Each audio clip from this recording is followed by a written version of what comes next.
Good evening, everybody. Welcome to the Mesa City Council study session for September 19th, 2022. Mayor Giles is still out of town, and I'm filling in for him, and he's excused from this meeting. All of our other council members are here, including Councilmember Heredia, which is joining us on Zoom. First item on the agenda is to review our council agenda for tonight. I know we are going to have an update presentation on our utility rate structures in response to our study session from last week.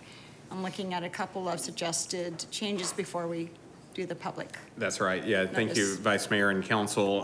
Budget's ready to come up, and Brian's going to have a short presentation, I think, to walk you through any adjustments or changes based on your conversation from last week. Hi, Brian. Thank you. Good evening, Vice Mayor, Council. As mentioned, for the study session, my name is Brian Ritchell. I'm Assistant Director at the Office of Management and Budget. And staff presented recommendations to the utility rates last Thursday at the study session. And we took away a couple of City Council adjustments for direction. And so I just have a brief presentation on those. So this slide is the original slide that we have for the water typical user customer, and the council direction was on the commercial landscape on increasing the commercial landscape, the effective increase from $8.96 up to around $10. And so this next slide shows that we were able to go up to $10.08, and the usage charge, which on the previous slide was at 6% or 6.5%, is now increased to 7.5% to get to that $10 range for effective increase of a total now would be 7.3%. Another council direction was to increase the commercial, the set fee from $6.50. Council asked us to go back and increase it by $50. So the next slide shows that the updated increased set fee would be increased by $56.50. So in doing so, that increased the one-time trash customer and also the one-time green waste customer. This is the previous slide where it was from $328 to $344 for the trash customer, and green waste was $348 to $365. That $50 increase now set the max to of $394 for the one-time trash, and then also the one-time green waste to $415.55. So those were the two adjustments that staff took away from council direction on Thursday. So with that, the new updated forecast, previously the outer year of fiscal year 27-28 was at 10.4. Those slight increases have now increased it to 10.6%. And what it did was the water increased, the net sources and uses increased for 23-24 from about 120 negative to now $19,000 negative. And then also with solid waste, it increased or decreased their negative for about $60,000. So that was kind of a short, brief, and I'll put it back, presentation on the adjustments. Take any questions from council? I just wanted to comment that we are opening the public hearing time on these utility rate increases. So whatever we are starting with, we won't go any higher, but certainly we can go lower depending on public comment and further processing of what this means to our community. Is that correct? That is correct, Vice Mayor, Council. So the item on the council agenda for tonight is the notice of intent to adjust rates. So that starts the 60-day notice before we can introduce the ordinance to change the rates. And so this starts that time period of that 60-day notice for the public And then also then in November, we will come back to council for consideration of an ordinance, and then following that would be the public hearing, the public hearings for the adoption. So this starts at that 60-day notice for change. And you are correct, sorry, Vice Mayor, you are correct. This does set the maximum amount of adjustment. The council can direct to go lower. However, if we increase from what is set in the notice of intent, we would have to restart that notice again for another 60 days. Okay. Councilmember Freeman. No, I was wondering if you wanted me to call on you right now. I was kind of waiting for an acknowledgement on your reasoning why you wanted to increase the set fee. I assume you want to kind of restate that since it's been a few days since you brought it up. Thank you, Vice Mayor. You know, in talking with staff afterwards, I think that more of an in-depth analysis of the private sector will help us balance, you know, some of our waste fees, because we really didn't have, you know, we're kind of guessing what they're doing, which we know is high, and we're less than half of what their service charges are, plus some add-on fees. So, you know, I appreciate you listening to the council and raising some of those fees, because it makes us competitive, and we're still going to be competitive at the end of the day, so that we can offset some of our negative balances that we have. So I appreciate that. So with that, I think in the future, if we could just have maybe in the PowerPoint show, you know, private sector City of Mesa comparisons, I think will help me as a council member to look at and say, okay, what should we do? So thank you. I have a couple of questions on that commercial set fee. Are these for, is it called commercial roll-off for only commercial uses, or it affects residential as well and it's just described as a commercial dumpster, basically? I'll have Sherry Collins come answer that.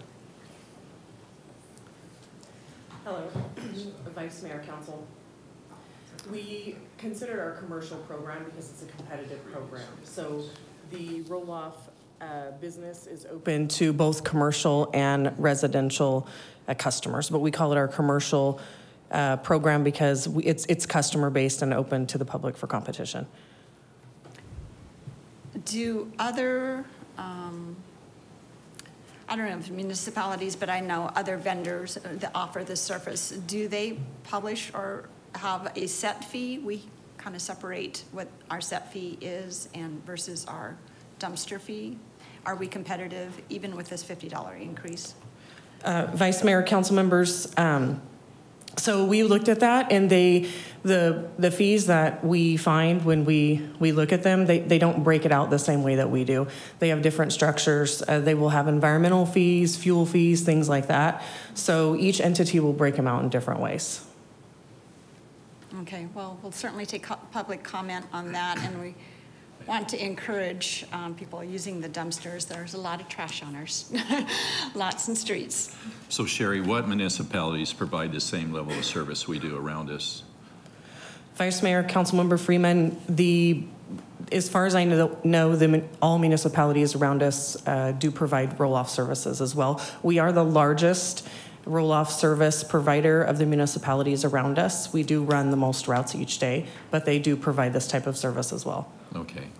I wasn't aware if any of the other towns or cities around us provide that type of roll-off, but apparently they do. Okay, thank you. You're welcome.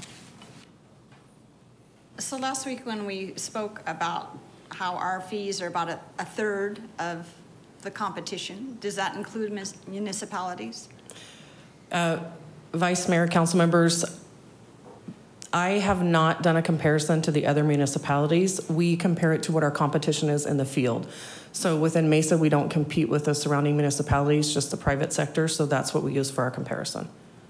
Okay, yeah, I'd be interested in knowing that. Any other comments on this subject? Or any other utility rate adjustments or considerations? Okay, all right, thank you. Thank you. Thank you.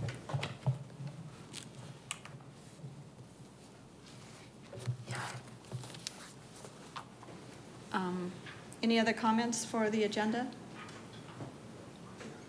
All right, then we will move forward to item 2, which is to acknowledge receipt of minutes of various boards and committees. I have a motion to approve the I have a motion by Councilmember Luna and a second by Councilmember Thompson. All those in favor, say aye. Aye. Any oppositions? Councilmember Heredia? Aye. Thank you.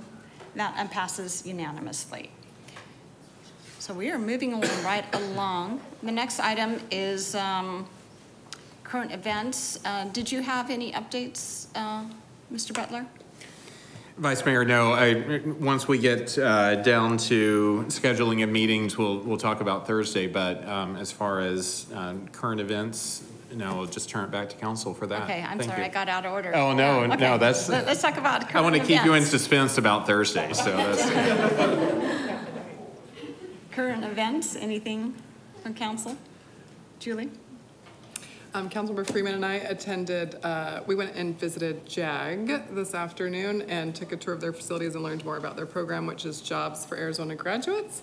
And they also have grad solutions there too. So just another pathway for kids figuring out how to get a high school diploma and what pathway to go on after they graduate from high school. So a really great program over there.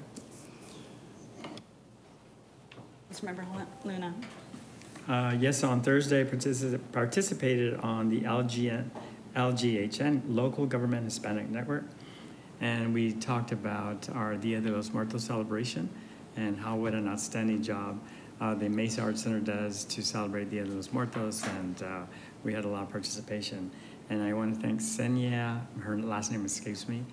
She is the chair of LGHN for the city of Mesa. Also had a meeting with HELO, Hispanic elected local officials, talked about what we're going to be discussing during the city summit, which is going to take place in Kansas City, Missouri in November. And I represent the mayor for the annual celebration of Mexico's independence with the consulate and the Phoenix Foreign Relations Committee. So we had a great presentation over in Phoenix this Friday. It was a great celebration with the Mexican consulate. I'll share one. The Mesa Historical Museum had a ghost tour this past week, and there's a second one. If you're into the paranormal, you're welcome to do that and sign up online. So it's very, well, I was going to say scary. They take you down the basement, the auditorium, so that is really spooky there. So regardless, come enjoy and help support the Mesa Historical Museum. Thanks. Councilmember Thompson, did you have any comments? No. Okay. I believe the Historical Museum is also doing a cemetery tour at the end of October too, so there's a couple of opportunities to support the Historical Museum, so I'm excited for that. I had some online meetings with MAG, Maricopa Associated Governments, Health Services and Community Initiatives Committee. We talked about Foster 360. It's a great foster youth program, and hoping that we can have maybe one in Mesa, but I love what they do.